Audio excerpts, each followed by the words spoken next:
scene, and it was bitterly cold. I've worked more than 2 or 3 murders that originated in jungle. Steiger is about as qualified as you can be in the murder business. He has a passion for it.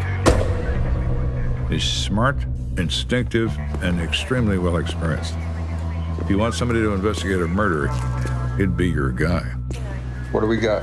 They report that there is a female, physically small. She's sitting on the staircase, and her throat has been slashed. She has bled out, and she's been dead for some time. They also say there's a witness who saw her sitting there and was the person who called the police to draw their attention to this woman. He was in the back of a patrol car. The guy looked like a transient. They said he's got blood on his clothing. Of course, that piqued my interest right away.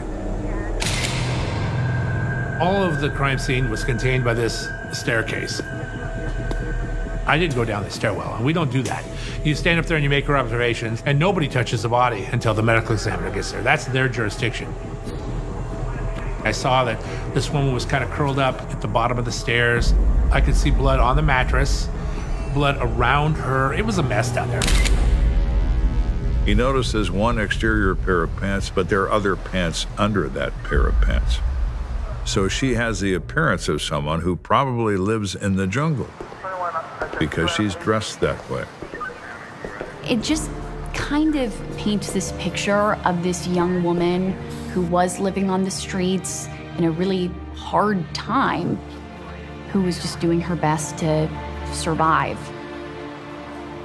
Her shoelaces. I saw her shoes were off, and one of her shoelaces was untied. The taking the shoe off was obviously deliberate. Why would someone take the shoe off in that cold weather? She certainly didn't do it herself. Steiger makes a mental note of that, but he knows it's unusual.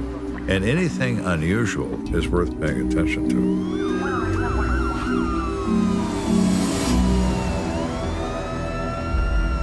Later that day, Steiger has the arrival of a forensic pathologist at the scene from the Seattle coroner's office, and they together examine the remains.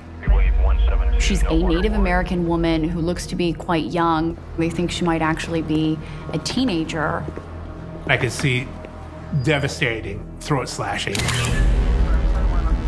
And it got all over major vessels in her neck, and then one that went through her cheek, and it was almost all the way through.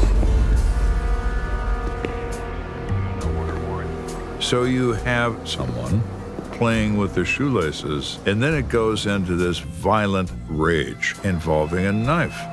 The knife isn't found at the crime scene. My impression was something to do with prostitution or drugs, maybe a domestic violence thing, but you gotta go with the flow. You gotta go where the evidence takes you.